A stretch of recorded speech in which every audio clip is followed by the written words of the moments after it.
अस्सलाम वालेकुम दोस्तों, मैं हूं प्रवेश संधीला। सोशल मीडिया टॉक शो के साथ हमारे साथ मौजूद हैं हसन अयूब खान साहब। अस्सलाम वालेकुम। वालेकुम अस्सलाम। चौधरी साहब द ग्रेट, क्या हाल है? खैरियत चौधरी से हैं? भाई कैसे हैं आप? खैरियत से हैं? ठीक हैं?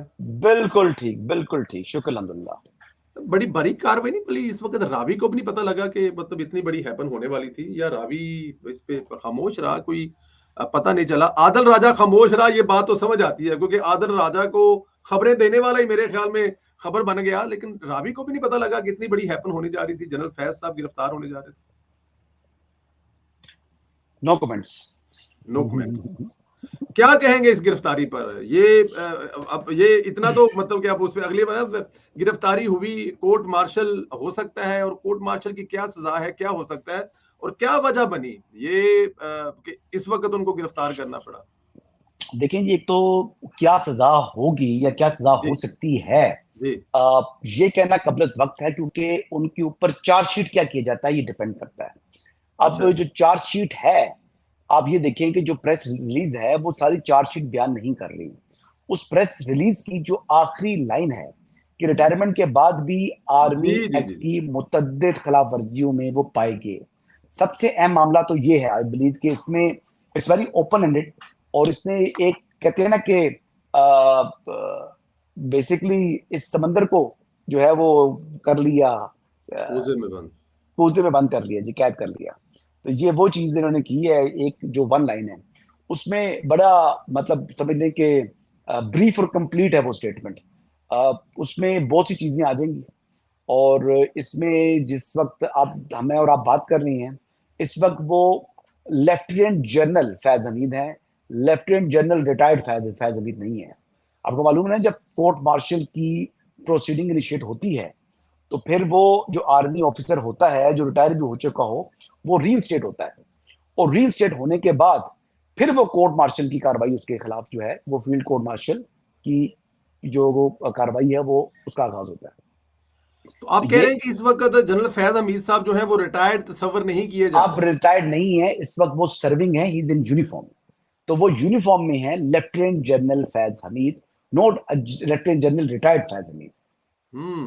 हम्म। हम्म। तो अगर आर्मी अपने जो इतना बड़ा ऑफिसर है और इतना तगड़ा ऑफिसर है, एक वक्त में कहा जा रहा था कि शायद पूरा पाकिस्तान ही अब वो चला रहे थे, पाकिस्तान के तमाम अदारे ही शायद वो चला रहे थे, तो ये जो जी, कार्रवाई है वो की जा रही है, और जिस आखिरी लाइन का आपने जिक्र किया है वो क्या हो सकता है? क्या उन्होंने अपनी रिटायरमेंट के बाद भी ऐसी चीजें जिसमें वो पाए गए हैं, वो क्या हो सकती हैं चीजें?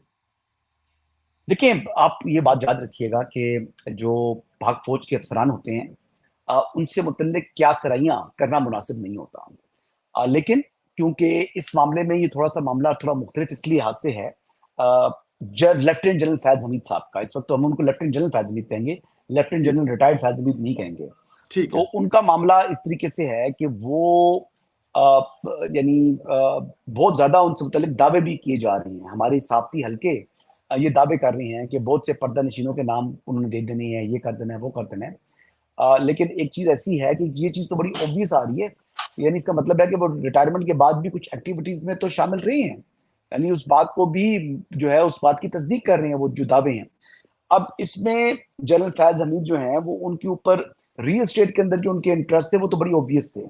आप उनके जो इंटरेस्ट थे, मुतअद्दिद मरतबा मुख्तलिफ लोगों ने उनको देखा, मलिक रियाज साहब के साथ मीटिंग्स में और इमरान खान साहब के साथ, ये तीन लोग बैठे होते थे मीटिंग्स के अंदर। तो ये उनकी दिलचस्पी बड़ी ऑब्वियस थी। फिर जो टॉप सिटी वाला इशू है उसमें भी एक मेजर जनरल रैंक के ऑफिसर को डिप्यूट किया पाक आर्मी ने, जिन्होंने इस मामले की इंक्वायरी की।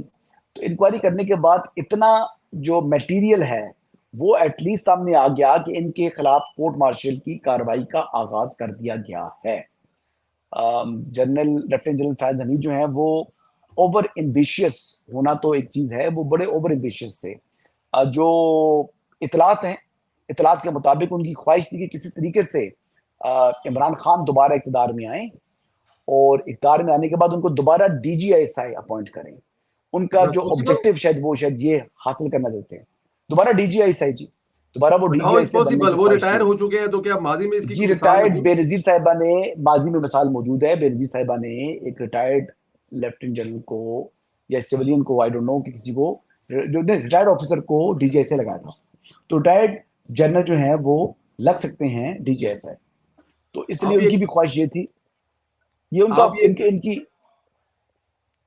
अब मेरा मेरा मेरा इसमें जरा आप वो ले लें, क्योंकि आपने मुझे शॉक कर दिया। आप एक नया कटा खोल रहे हैं। आप ये कह रहे हैं कि फैज हमीद साहब जो पीछे बैठे हुए थे और ये सारा कुछ जो हो रहा था कि मौजूदा सेटअप को गिराया जाए या मौजूदा सेटअप जो है वो नाकाम हो और उसके बाद इमरान खान साहब को लाया जाए, और जब इमरान खान साहब तशरीफ ले आएंगे तो फिर दोबारा वो डीजीआईएसआई होंगे। ये आप एक नया कटा खोल रहे जी हैं। जी जी, यही बिल्कुल कि उनका ऑब्जेक्टिव तो यही था ना, जो हमारे तक भी खबरें पहुंचती रहती हैं।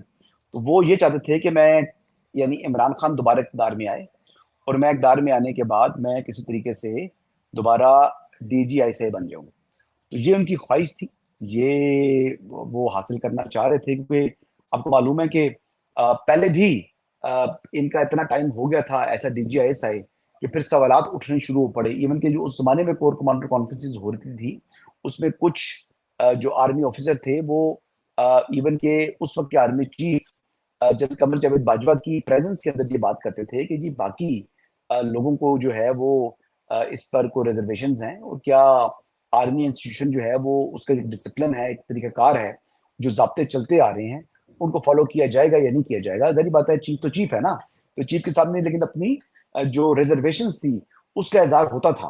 तो he was a blue eyed, Imran Khan साहब के ब्लू आइड थे, और इमरान खान साहब इनको ट्रांसफर नहीं जो करना चाह रहे थे। लेकिन फिर एक टाइम के ऊपर इतना जो इनका जनरल बाजवा के साथ इख्तलाफ हुआ, वो भी डीजीआई से जनरल फैज हमीद की ट्रांसफर के ऊपर ही हुआ था। और उसके बाद जो उन्होंने किया, जिस तरीके से उन्होंने किया, और जिस तरीके से उन्होंने कहा जी कि पैनल भेजें, ये करें वो करें, हालांकि जनरल नदीम अंजुम का नाम अनाउंस हो गया था, लेकिन इवन देन फिर उसके बाद उन्होंने पैनल मंगवाया।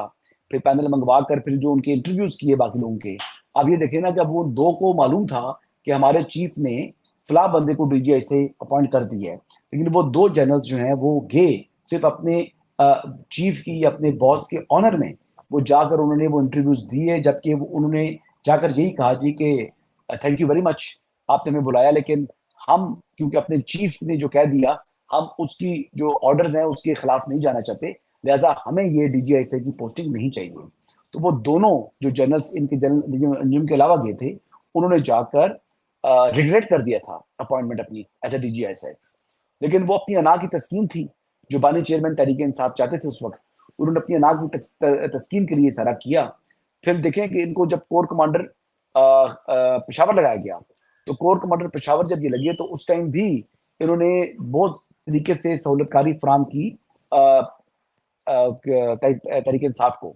सब लोगों का जो है उस टाइम फोकस पंजाब की तरफ था, और उन्होंने जो खैबर पख्तूनख्वा में जो लोकल बॉडीज इलेक्शन हुए थे, उन इलेक्शंस में पूरी चीज मैनेजमेंट करके उन्होंने, यानी पहला जो राउंड था उसमें लोकल बॉडी सारी हार गई थी पीटीआई, लेकिन फिर अचानक उनकी एकदम वेव जो है वो दिखाई गई, और फिर वो हर जगह से वो जीतती आई।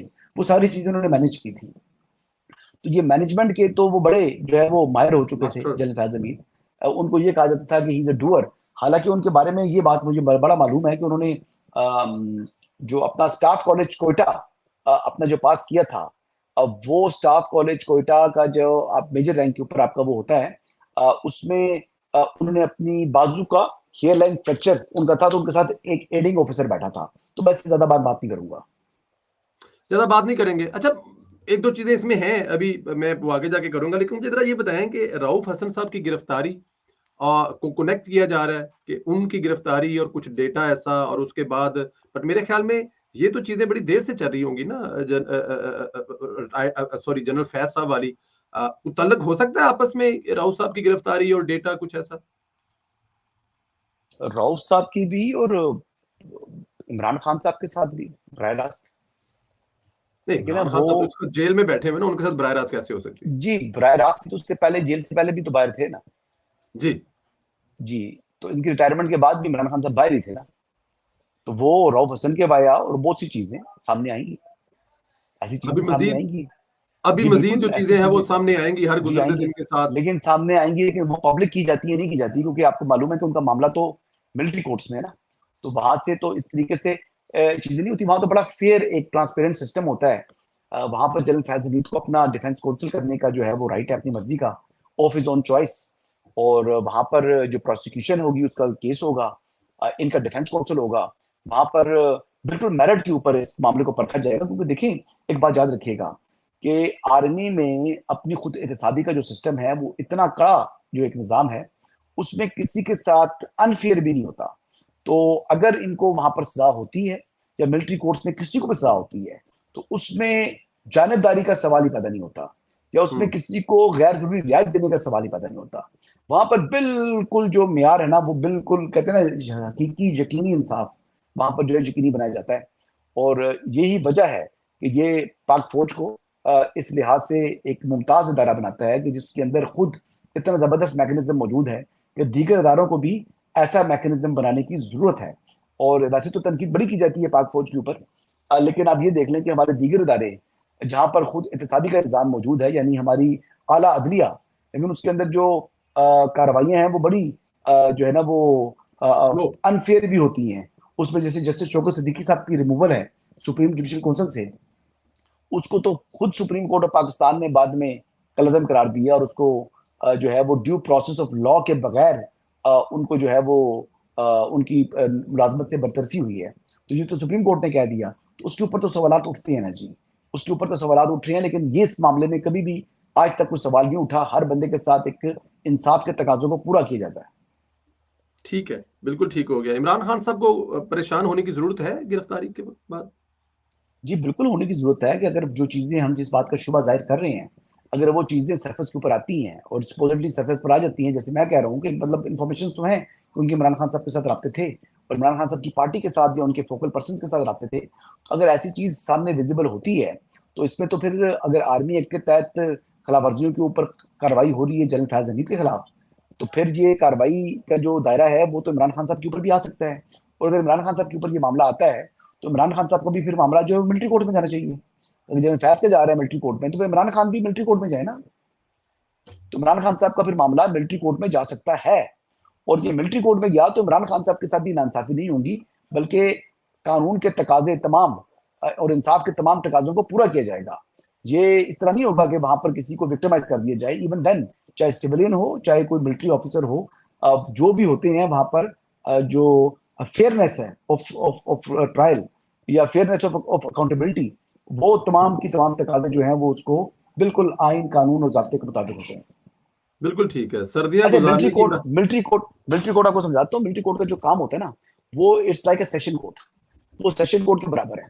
अब मिलिट्री अच्छा जी। कोर्ट में अगर किसी को सजा होती है और उसमें यानी सजा को कन्विक्ट हो जाता है, तो उसके पास रेमेडीज बड़ी अवेलेबल होती है। यहाँ पर कोई not end of the story. Hmm. Military court के बाद फिर केस जाता है, फिर एक राइट ऑफ अपील होता है to chief army staff. Army ठीक है। चीफ से अपील की जा सकती है, वो आर्मी चीफ से अपील का एक फोरम है। फिर आर्मी चीफ से अपील के बाद उस फैसले को डिसीजन के खिलाफ आप जा सकते हैं हाई कोर्ट में। फिर हाई कोर्ट के फैसले के बाद एक और रेमेडी अवेलेबल होती है सुप्रीम कोर्ट ऑफ पाकिस्तान की। तो ये चार फोरम्स जो हैं वो इस सेशन कोर्ट के बाद भी, यानी मिलिट्री कोर्ट के बाद भी, high court, sorry army chief, high court और फिर उसके बाद सुप्रीम कोर्ट, यानी तीन फोरम मौजूद होंगे। 3 फोरम मौजूद होंगे, बिल्कुल ठीक है। इस गिरफ्तारी के बाद हवा है इस्लामाबाद की गलियों से, इस्लामाबाद की फिजाओं से कुछ और भी गिरफ्तारियां हो सकती हैं? ठीक है, ये क्या सराहियां हैं। देखिए, मैं इस हम्म। बात के ऊपर जो ना, मैं इस बात को बिल्कुल अप्रिशिएट नहीं करूंगा। ठीक। जो चीजें हैं वो चीजें जो होंगी सामने आ जाएंगी। मैं को बता रहा हूँ ना, ये बड़ा फेयर सिस्टम होता है, यहाँ पर इस किस्म का नहीं होता। लेकिन हाँ, मोस्ट लाइकली इसके ऊपर जो भी इसकी मामले को देख रहा होगा, मोस्ट लाइकली मेरे ख्याल से मिलिट्री इंटेलिजेंस देखती होती है। जो कोर्ट मार्शल जिनका हो रहा होता है, उनकी इन्वेस्टिगेशन एमआई कर रही होती है। तो ठीक है, एमआई देखेगी। एमआई का तो वैसे भी बड़े जो है वो मौसर अंदाज से वो काम करते हैं, और बड़ा डिसिप्लिन जो है वो उनके अंदर मौजूद है। तो let's see, let's hope for the best. ठीक है। फैसल वाडा साहब ने कल प्रोग्राम में कहा एक में कि ये जो आपके दोस्त भी थे अरशद शरीफ साहब, उनकी शहादत, उनके कत्ल से लेकर इमरान खान पर गोली चलाने तक में भी फैज हमीद का हाथ था। और हामिद मीर साहब भी कई दफा ये चीज कह चुके हैं कि कुछ सियासी शख्सियात को कत्ल कराने में। तो ये सारी चीजें भी उसके अंदर आएंगी सर? देखिए, बात ये है कि वो मामला मेरे ख्याल से इसके साथ क्लब नहीं है। लेकिन हम्म। अगर वो चीज सामने आती है, अगर फैसल बॉर्डर साहब कह रहे हैं, देखिए ये तो जिस हद तक मामला है उस हद तक ही रखा जाए ना। जितनी हम्म। बात हमें बता दी गई है, हमें उससे आगे जंप लगाने की जरूरत है नहीं। हम्म। फैसल बॉर्डर साहब के पास कोई इंफॉर्मेशन होगी, अ, देखिए इनकी कुछ चीजें तो हैं ऑलरेडी। लेकिन मैं तो अरशद चीफ साहब के मर्डर के हवाले से ये बात करूंगा कि अल्लाह ताला उस शख्स को निस्तो नाबूद करे, उसको बर्बाद करे जिसने हमारे भाई को जो है वो शहीद किया, ये साजिश में मुलविस था। चाहे वो इमरान खान है, चाहे वो XYZ है, चाहे जनरल फैज है, चाहे कोई भी है, मैं तो उसके लिए मेरे से तो यही अल्फाज हैं, उसके लिए तो मेरे पास यही अल्फाज हैं, इसके अलावा कोई अल्फाज मैं अदा कर नहीं सकता। He was gem of a person. मेरा उनके साथ नज़ाती इख्तलाफ जरूर था, हमारे बहस मुबासे रोजाना होते थे, हम खाना इकट्ठे रोजाना खाते थे, और अरशद चीफ से बेहतर होस्ट मैंने आज तक जिंदगी में नहीं देखा। दस्तरखान का खुला, दिल का खुला आदमी, और वैसे तो इंसान बहुत अच्छा, जमीन से लगा हुआ, डाउन टू अर्थ। कभी घर जाएं तो उनके जिस तरीके से वो हॉस्पिटलिटी करते थे, वो मतलब मेरे पास अल्फाज नहीं है कि मैं उनको बयान कर सकूं। अल्लाह पाक उनका अगला सफर आसान फरमाए। सर बिल्कुल आमीन ठीक है, लेकिन आमीन। इसी में एक सवाल आ रहा है और फिर आगे कुछ और चीज़ डिस्कस करते हैं। लेकिन कल से हम ये देख रहे हैं कि बड़े टीवी के बड़े एंकर जो हैं वो एक उनकी मुख्तलिफ हम देख रहे हैं कि पाकिस्तान तहरीक इंसाफ को बड़ा फ़ायदा होगा इससे, कि पाकिस्तान तहरीक इंसाफ को इस वक़्त अपने तरीके से चलाने की कोशिश कर रहे थे और अपने फ़वाइद निकाल रहे थे, और उससे तहरीक इंसाफ और इमरान खान को नुकसान होगा। क्या ये भी हो सकता है कि इस गिरफ्तारी के बाद तहरीक इंसाफ पर जो प्रेशर था, वो जो चलाने की कोशिश कर रहे थे, वो अपने तरीके से आज़ाद हो गए? फ़ायदा होगा तहरीक इंसाफ को? देखिए, तहरीक इंसाफ में उनकी इन्वॉल्वमेंट तो थी, जी, और तहरीक इंसाफ के एक वक्त में जो टिकट की तकसीम थी 2018 के इंतखाबात से पहले, वो टिकट की तकसीम भी जनरल फैज का बड़ा इन्फ्लुएंस था, ठीक बल्कि है। टिकट ही वो दे रहे थे। तो ये बात तो कॉमन नॉलेज है, और ये लोग खुद बोलते हैं आकर कि मेरा टिकट तो वहां से हुआ, मेरा टिकट वहां से हुआ, वहां से उसका टिकट तब्दील हुआ। ये मेरी बात नहीं है, ये पीटीआई के हुँ, हमारे दोस्त खुद ये बात बयान करते रहे हैं। और इसमें बिल्कुल यकीनी तौर के ऊपर बहुत से मामला जो हैं वो जनरल फैज देख रहे थे। गवर्नमेंट जब इमरान खान साहब प्राइम मिनिस्टर बन चुके थे, तब भी उनकी गवर्नमेंट को रन करने में भी जनरल फैज का बड़ा हाथ था, उसमें बड़ा इन्फ्लुएंस था। और इवन तो जो पार्लियामेंट भी उस जमाने में रन हो रहा था, वो कर्नल लियाकत साहब भी जनरल फैज हमीद के ही आदमी थे, जिनका बड़ा मशहूर जमाना जिक्र होता है ना कि ये पार्लियामेंट जो है वो लियाकत चला रही है, लियाकत से चल रही है। वो लियाकत साहब क्या थे? कर्नल लियाकत थे। तो वो ये तमाम चीजें होती रही हैं जी। अब लेट्स सी, देखें कि ये मामला किस हद तक अनर्थ होता है। लेकिन इमरान खान साहब को तो मेरे ख्याल से वो सियासी गुरु उनको मानते थे खुद ही, और उन्हीं के कहने पर चलते रहे हैं। बहुत सी चीजें उन्होंने की। ये जो 25 मई वाला लॉन्ग मार्च हुआ था, इसमें तो मेरे पास जो इन्फॉर्मेशन है उसमें तो जनरल फैज हमीद खासे हद तक ऑन बोर्ड थे। वो तो चाहते थे कि ये हो उस जमाने में, जब he was I believe, I don't know was he posted in Peshawar और भावलपुर, लेकिन वो वहां पर उस टाइम थे, उनकी इन्वॉल्वमेंट थी इस मामले में। ठीक है। आगे चलें ज़रा, थोड़ा-सा इस पे काफ़ी टाइम इस देखिए, पे लगा। उन्होंने अपने अपने अपने बहुत से पौधे जनरल फैज हमीद ने मुख्तलिफ इदारों में लगा के रखे थे, हुँ, जिसमें हमारी जुडिशरी भी शामिल है। हमारे जज साहब जो है सुप्रीम कोर्ट के मरहूम हो गए, फोत हो गए हैं, शायद उन्हीं के इलाके से उनका ताल्लुक था, वो भी उन्हीं के लगाए हुए वहां पर अपॉइंटमेंट करवाई थी उन्होंने। तो ऐसी बहुत सी चीजें हुई हैं, जैसे शौकत सिद्दीकी साहब की बदतरतीब में भी उनका रोल था। तो लिहाजा ये चीजें बड़ी ओबियस हैं, ये बड़ी चीजें ओबियस हैं इनकी इन्वॉल्वमेंट, जब वो इमरान खान साहब हुकूमत में थे तब भी।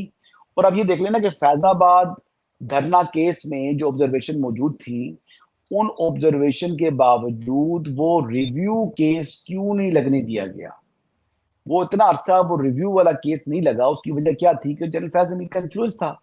यहाँ पर तो हमारे मोअज़्ज़िज़ीन बहुत ज्यादा शोर करते हैं जी कि मुदाखलत मुदाखलत मुदाखलत।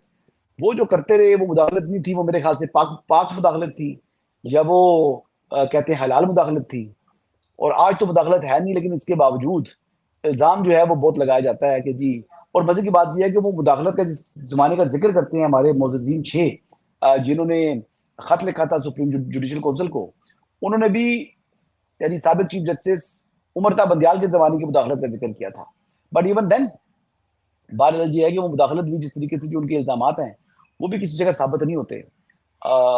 शोर किया जाता है, लेकिन उस वक्त जो मुदाखलत थी या जो अपॉइंटमेंट्स थी वो हलाल थी।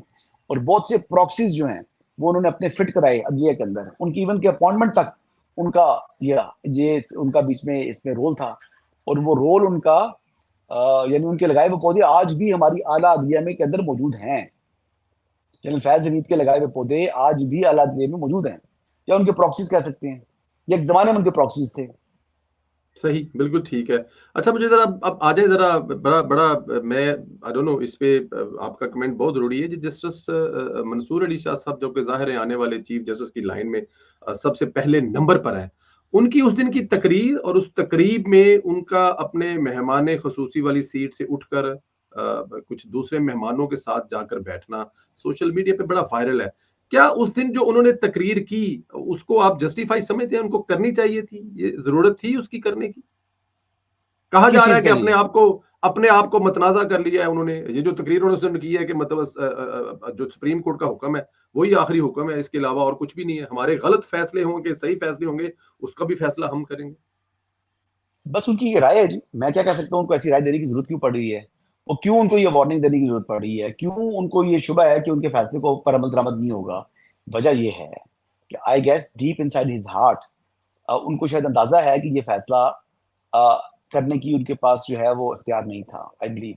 और ये फैसला जो है वो सीधा सीधा जो है वो वायलेशन है आईन पाकिस्तान की, क्योंकि वो आइन को रीराइट करने का एक ही मजाज इदारा है, वो पार्लियामान है।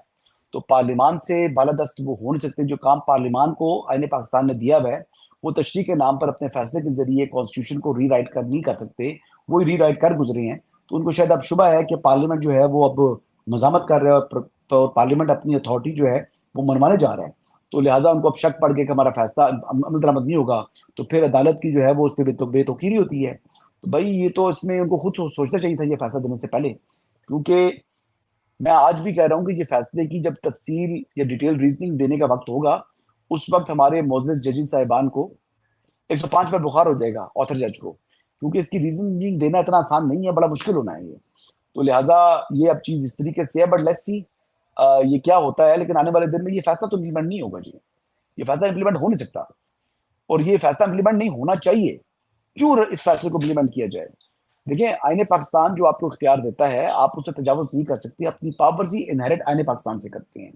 और एक सिचुएशन आपने खुद क्रिएट कर दी, एक पार्टी जो कि आपके सामने थी नहीं, उस पार्टी को, और जो जो पार्टी आपके सामने थी उससे जो उसकी अपने पास सीटें थी, वो तो मखसूस नशिस्तें लेने आई थी, उसकी अपनी सीटें उठा के आपने दूसरी पार्टी को दे दी कि ये भी सीटें आपकी नहीं है। अगर सोचा जाए तो इस तरह का इंसाफ होता है, जिसको कंप्लीट जस्टिस का नाम दे रहे हैं। 187 जिस पर जुरिस्डिक्शन इन्वोक कर रही है सुप्रीम कोर्ट ऑफ पाकिस्तान, वो वहां पर इन्वोक हो सकती है जहां पर, आइन तो दूर की बात, जहां पर कानून भी वाजे ना हो। जहां कानून वाजे हो वहां पर भी 187 इन्वोक नहीं होती। जहां तो कॉन्स्टिट्यूशन वाजे था, अब वहां पर 187 इन्वोक कर रहे हैं, यानी इस तरह नहीं हो सकता। जो उन्होंने किया ये काम उनका इख्तियार था नहीं, ये वो काम कर सकते नहीं थे, ये वजूहत है।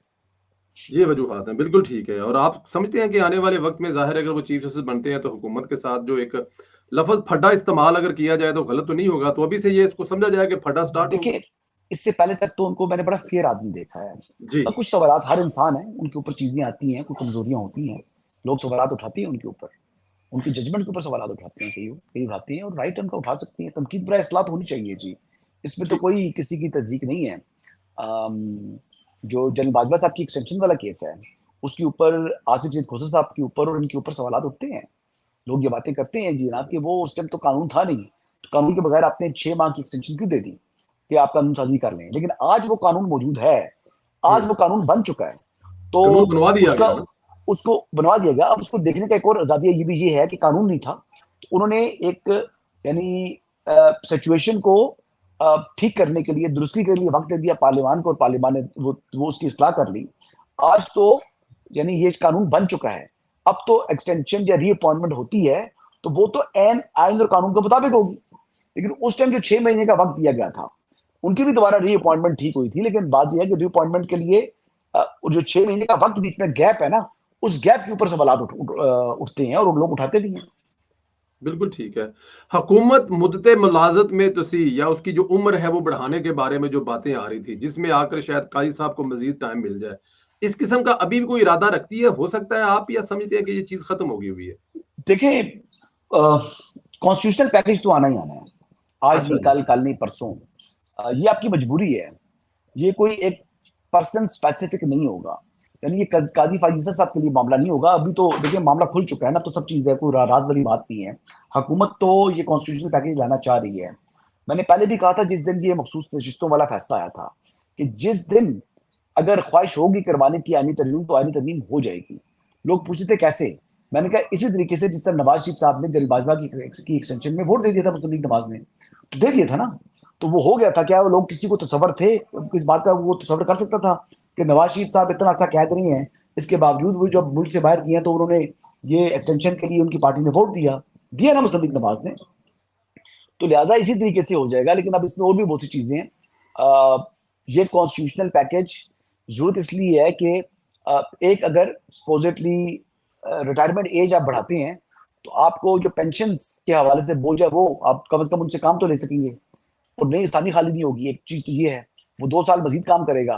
सेकंड, पेंशन के लिए एक अगर चीफ जस्टिस 20 दिन रह कर रिटायर होता है तो वो उसकी भी वही मुराद है, और जैसे इफ्तिखार चौधरी साहब 9 साल के लिए आए थे उनके लिए भी रिटायरमेंट के बाद वही मुराद थी। तो इस तरह चीजें हैं कुछ, और आपने पेंशन का बैकलॉग खत्म करना है।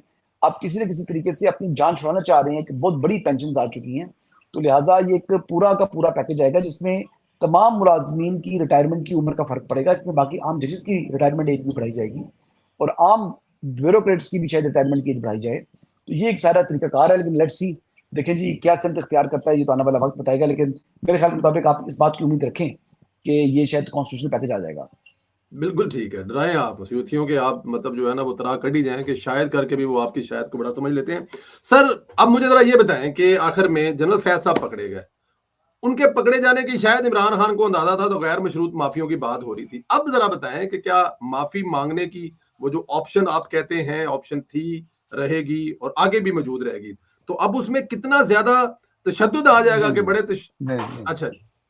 मैंने ये नहीं कहा कि वो ऑप्शन उनके पास थी है और वो उसको इस्तेमाल भी कर रहे हैं। वो पाँव मैं पकड़ने की ऑप्शन। पाँव पकड़ने की मैं कहता हूँ, मैं हाँ कहता हूँ जी जी बिल्कुल, पाँव वो पकड़ने सर की माफी ऑप्शन थी। माफी मांगने से पाँव पकड़ने से की फर्क है पाँव सर? पकड़ने की ऑप्शन आज भी है और आइंदा भी रहेगी। वो पाँव पकड़ने वाली ऑप्शन जो एक्सरसाइज करते रहेंगे, ये कहना दुरुस्त नहीं है कि इमरान खान साहब के पास तमाम ऑप्शंस खत्म हो चुकी हैं। एक बात तो मैं ये बता रहा हूँ, ठीक लेकिन है। पाँव पड़ने के बाद क्या माफी मिलेगी, ये मैं कह रहा हूँ कि ये शायद इस पर अब बहुत सवालात हैं, क्योंकि मजीद अगर कोई मटीरियल ऐसा सामने आता है तो उनका मामला, मेरा ख्याल है, मेरी छठी हिस्स कह रही है कि ये मामला मिलिट्री कोर्ट्स में जाएगा जी।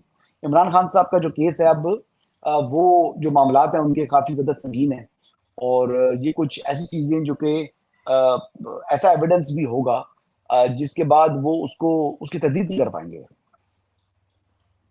तस्दीक नहीं कर पाएंगे, बिल्कुल ठीक है। सर आखिर में जरा ये मुझे बता दें, ये जरा बड़ा फ्रेंडली सा क्वेश्चन है, इसको आपने मतलब कि सीरियस नहीं लेना। देखिए जो हीरो होते हैं वो सारी कौम के साझे हीरो होते हैं, और शायद जब इमरान खान साहब वर्ल्ड कप जीत के आए थे वो भी पूरी कौम के हीरो थे, बल्कि इतने ज्यादा हसन हसन अयूब जैसे जो नौजवान थे वो तो उनके उनसे इतने मुतासर हो गए कि उनसे पार्टी की टिकट मांगने के लिए और इलेक्शन लड़ने के लिए भी चले गए उनके, कि हमें आप टिकट दें हम आपका इलेक्शन लड़े। हीरो से नौजवान मुतासर हो सकते हैं, हसन अयूब साहब भी मुतासर हो गए, टिकट मांगने गए, टिकट नहीं मिली, जो भी स्टोरी हुई। अब अगर ये अरशद नदीम साहब जो हैं वो जीत कर आ गए हैं और कौम के हीरो हैं, तो ये सिर्फ हुकूमत के या कुछ मतलब बहुत सारे लोगों के हीरो नहीं है, इसकी क्या वजह है? हीरो तो साझे होते हैं सर।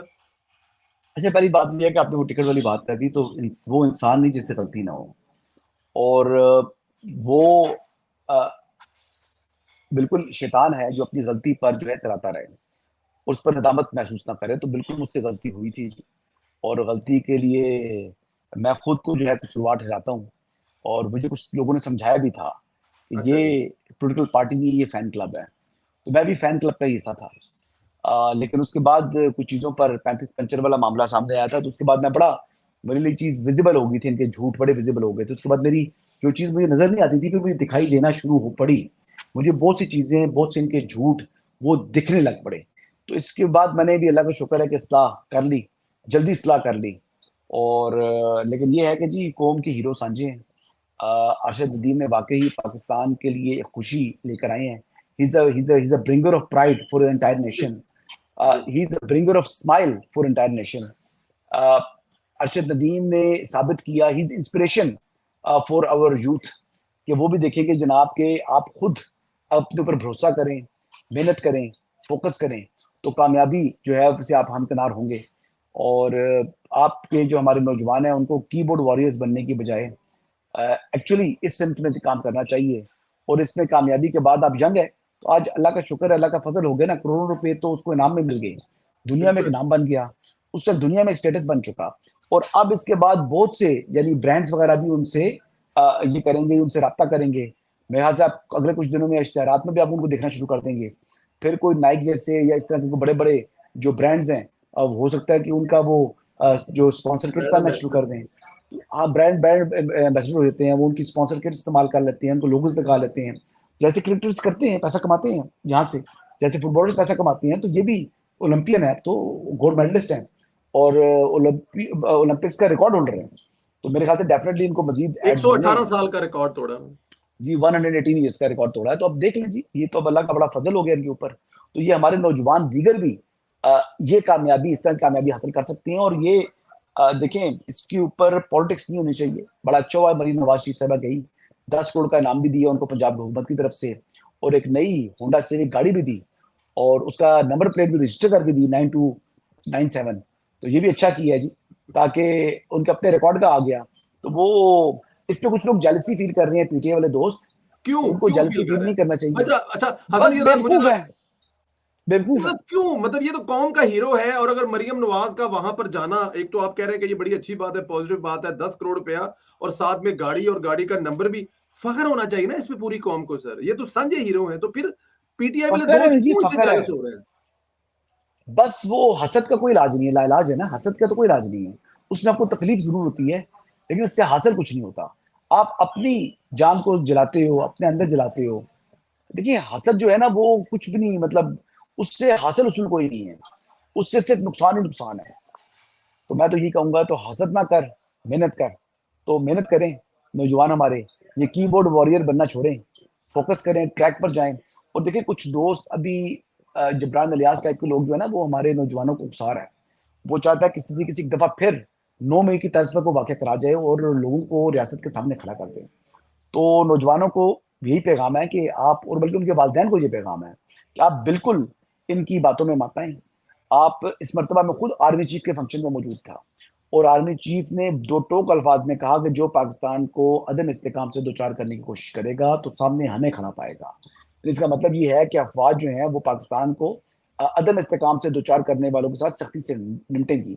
तो बात यह है कि ये पीटीए वाले जो कायदीन है, इन्होंने तो इजहार लाताल्लुकी कर लेना है। इन्होंने कहना है जी तुसी कौन, हमारा तो उससे ताल्लुक ही नहीं है, हमारे कारकुनान ही नहीं है। लेकिन अभी यही लोग उकसा रहे हैं कि नौजवान निकले, नौजवान ये करें, नौजवान वो करें, कहीं आईएसएफ का जिक्र हो रहा है, कहीं क्या हो रहा है। तो ये वो चीजें हैं जो कि इनके वालिदैन को सोचना चाहिए कि इनके बेटे को अगर 3 महीने की सजा भी हो जाती है तो उसका रिकॉर्ड ब्लैक हो जाएगा, कल उसको सरकारी नौकरी नहीं।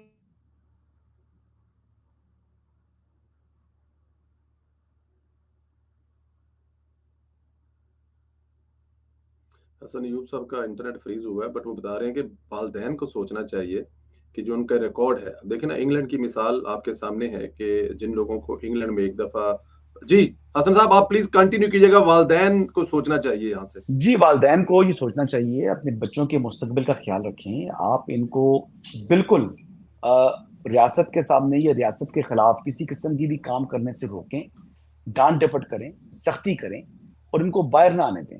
जिस दिन ये बाहर आ गए और रियासत के मुकाबले में खड़े हो गए तो 9 मई वाला इनका हाल होना है। फिर गिरफ्तारियां हो जानी है, और फिर उन लोगों ने, आप लोगों ने पछताना है कि जी हमने बच्चों को क्या। देखिए ये ईंधन के तौर पर इस्तेमाल करते हैं, ये लोगों के, नौजवानों को, बच्चों को मरवाने के लिए पुलिस के सामने खड़ा कर देते हैं। कल शैल उन बच्चों ने सीने पे खाने हैं, कल क्या करना है उनके साथ, क्या कितनी सख्ती होनी है कि फौज सामने आ जाती है। फौज के पास तो शेल वगैरह भी नहीं होते, वहां पर तो इस bullet, they have nothing like डंडा, टीयर गैस, रबड़ की गोली नहीं होती। फौज के पास तो सीधी गोली होती है। फिर वहां पर गिरफ्तारियां भी हो सकती हैं, और खुदा न खास्ता वाकया भी हो सकता है। तो इसलिए इनको सोचना चाहिए कि अपने बच्चों को फोकस कराएं तालीम के ऊपर, स्पोर्ट्स के ऊपर, ताकि वो पढ़ लिख कर को काबिल अपनी नौकरी जो है वो कर सकें, और बुढ़ापे में वालिदैन का सहारा बने, ना कि किसी सियासी जमात का पॉलिटिकल ईंधन बन जाए। बिल्कुल ठीक है। हसन साहब, वो क्या उसे कहते हैं, ठीक है। सवाल का आखिरी जवाब जो है ना वो बड़ा लाजमी होता है कि रावी चैन के अलावा कुछ लिख रहा है या सिर्फ चैन ही चैन लिख रहा है? अल्हम्दुलिल्लाह राबी चैन ही चैन लिख रहा है। ये महीना बड़ा इंपॉर्टेंट है, अगस्त और का महीना। ये अगस्त का महीने के एंड में काफी कुछ हो सकता है।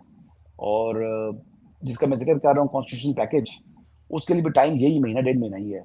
तो आप देख लें, आनी तरमीम अगर होनी है तो उसी 1.5 माह में होनी है। तो लेट्स सी, टाइम कम और लेट्स मुकाबला सी। सख्त है। टाइम कम और मुकाबला सख्त है, हमेशा की तरह। लव यू और बहुत शुक्रिया, थैंक यू।